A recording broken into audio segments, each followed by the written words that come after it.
us as Amazon service providers and stuff, we complicate the whole entire marketing funnel too much.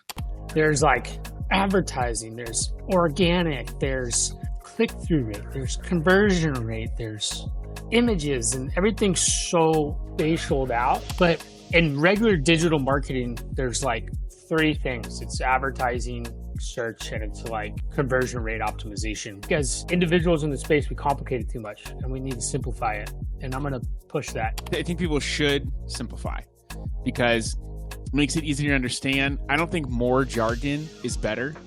People want to sound smart. Yeah. Let it pull you